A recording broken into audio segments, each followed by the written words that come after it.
السلام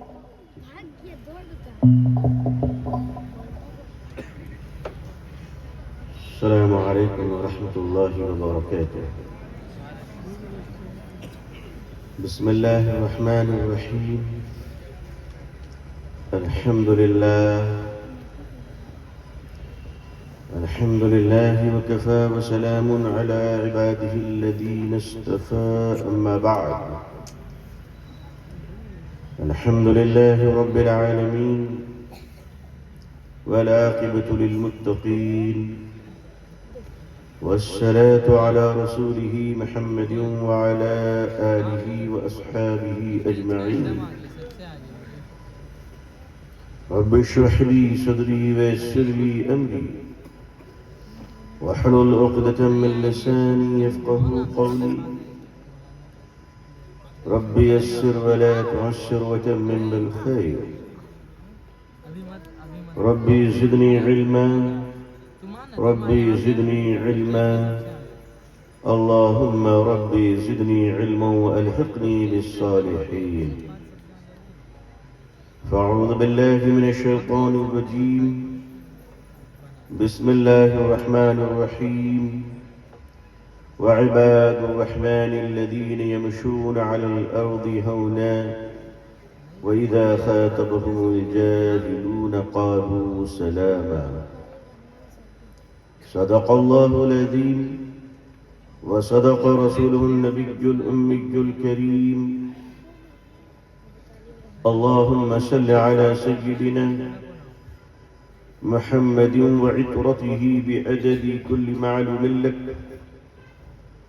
اللهم صل على سيدنا محمد عبدك ورسولك وعلى المؤمنين والمؤمنات والمسلمين والمسلمات.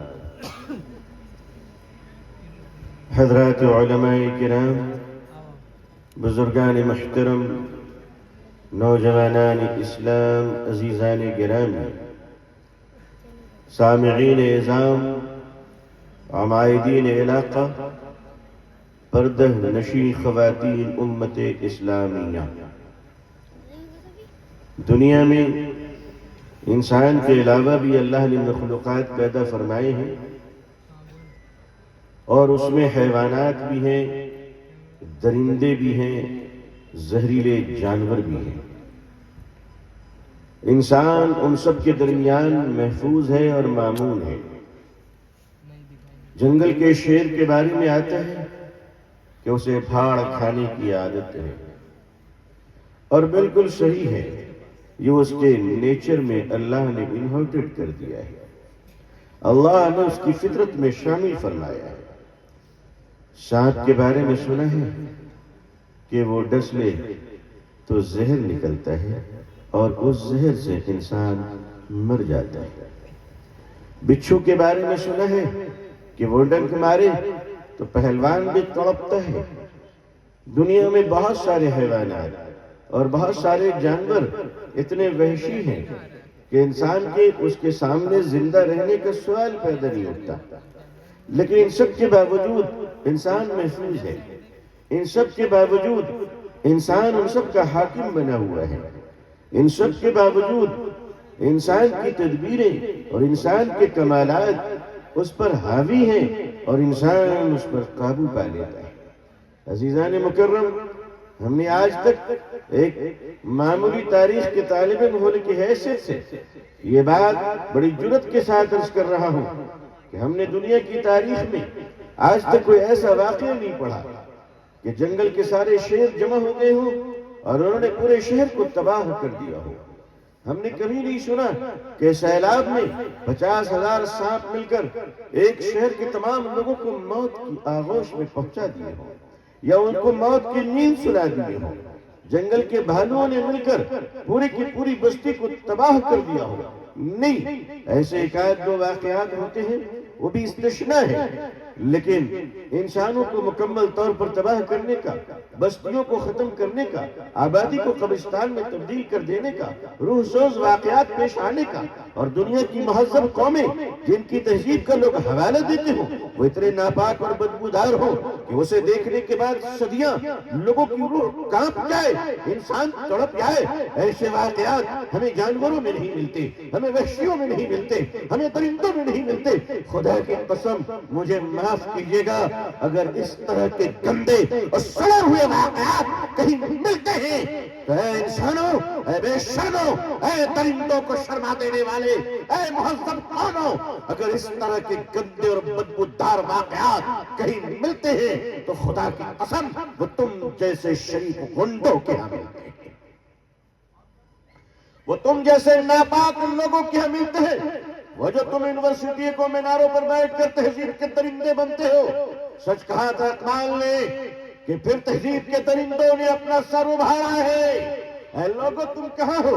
اے مسلمانوں، تم اس لیے مسلمان نہیں بنے ہو کہ تم اپنے مسلمانوں کے نام ٹھیک کرنے کے لیے SIR سے لے کر راشن کارڈ تک اپنے نام کو درست کرواؤ، یہ تو ٹیکنیکل ایشو ہے، لیکن قیامت کے دن مولا کے سامنے مسلمان ہونے کی حیثیت سے تمہاری ریسپانسبلٹی پر سوال کیا جائے گا، تمہاری کیلیبریٹی پر سوال کیا جائے گا، تمہاری آنیسٹی پر سوال کیا جائے گا، تمہاری میکینزم پر سوال کیا جائے گا، تمہاری پرفارمنس پر سوال کیا جائے گا کہ تم مسلمان بنا کر دنیا میں کیوں بھیجے گئے تھے۔ آپ کیا سمجھ رہے ہیں کہ تہذیبیں بڑی نرالی ہے؟ آپ کیا سمجھ رہے ہیں کہ کلچر درندے نہیں بن گئے ہیں؟ ہم دیکھ رہے ہیں کہ آج انسانوں کو شیر سے خطرہ نہیں ہے، سانپ سے خطرہ نہیں ہے، بھالو سے خطرہ نہیں ہے، بچھو سے خطرہ نہیں ہے، درندوں سے خطرہ نہیں ہے، جنگل کے شارک اور ویل مچھلیوں سے خطرہ نہیں ہے۔ خدا کی قسم جتنا خطرہ اس دنیا میں انسانوں سے ہے، اور انسانوں میں بھی تہذیب کے درندوں سے ہے جو ہیومن رائٹس کمیشن بنا کر انسانوں کا خون پیا کرتے ہیں۔ آج میں یہ کہنے کی پوری جرات رکھتا ہوں اور پوری اجازت چاہتا ہوں، آج دنیا کو خطرہ تم سے ہے۔ اے درندوں، وہ جو 2 بوند تم بچوں کو دیا کرتے تھے زندگی کی، پتہ اب چلا کہ وہ موت کا زہر تھا۔ دنیا کو لوٹا تم نے اس لیے کہ تمہارا ایک ٹارگٹ تھا، اور وہ ٹارگٹ یہ تھا کہ یدخلون فی دین اللہ افواجا۔ تو مولویوں نے جتنا سمجھا اتنا سمجھا، مسلمانوں نے جو سمجھا وہ سمجھا، لیکن تم بڑے خوف زدہ رہے، لیکن تم بھول گئے کہ یہ اعلان مولوی کا نہیں ہے۔ یدخلون فی دین اللہ افواجا، یہ اعلان کسی نیم صوفی کا نہیں ہے، یہ اعلان مراقبہ پوش کا نہیں ہے، یہ اعلان مفتیوں کا نہیں ہے، یہ اعلان نبیوں کا بھی نہیں ہے۔ یدخلون فی دین اللہ افواجا، یہ دین اللہ کا فوج در فوج دنیا کے ہر کچے پکے مکان میں داخل ہو کر رہے گا۔ مسلمانوں، اے دنیا والوں، یہ اعلان خدا کا ہے، روک سکو تو روک لو۔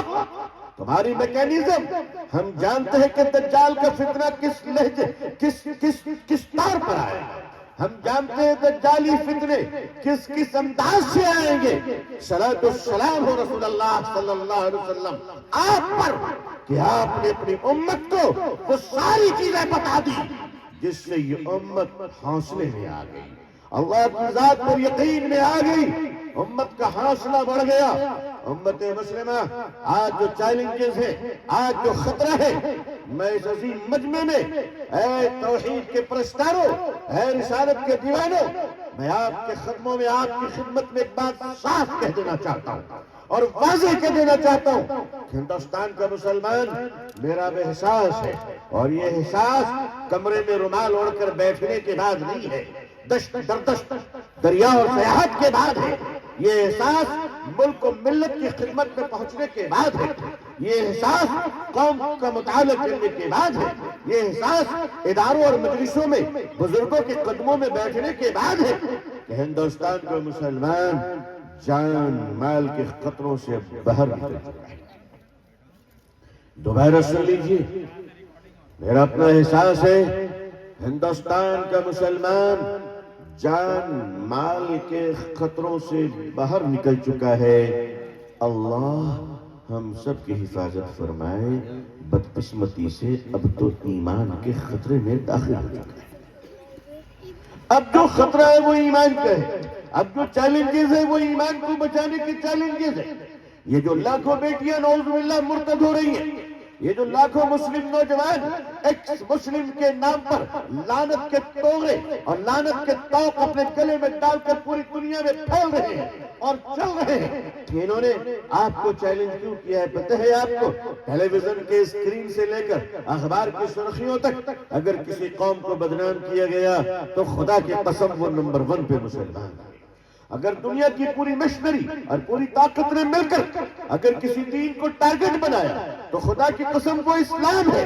بلکہ کبھی کبھی میں کہا کرتا ہوں کہ دنیا کے جتنے دشمن اسلام کے پیچھے پڑے، دنیا کے جتنے دشمن مسلمانوں کے پیچھے پڑے، اگر یہ دین برحق نہ ہوتا، اگر مسلمان قوم برحق نہ ہوتی تو خدا کی قسم اس قوم کا نام و نشاں مٹ جاتا، خدا کی قسم پھر اس مذہب کا نام و نشاں مٹ جاتا، مگر تم نے دبایا اور بہت دبایا، اور ہم جانتے ہیں کہ اب اس سے زیادہ دباؤ گے، مگر ہم یہ بھی جانتے ہیں کہ شاخوں پہ بیٹھے ہوئے پرندوں کو دھمکایا نہ کرو، اس لیے کہ تمہارے دھمکانے سے وہ پرندے بزدلوں کی طرح نیچے گرا نہیں کرتے، بہادروں کی طرح اور اوپر اڑ جایا کرتے۔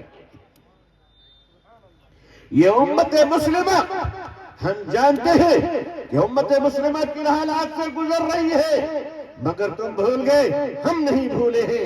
وَمَكَرُوا وَمَكَرَ اللَّهُ وَاللَّهُ خَيْرُ الْمَاكِرِينَ۔ تم بھی پلان کرتے ہو، تم بھی چال چلتے ہو، تم بھی پلاننگ کرتے ہو، تم بھی کانسپریسی اور سازشیں کرتے ہو، اور اللہ بھی اپنی چال چلتا ہے، مگر سب سے بہتر چال اللہ کی ہے۔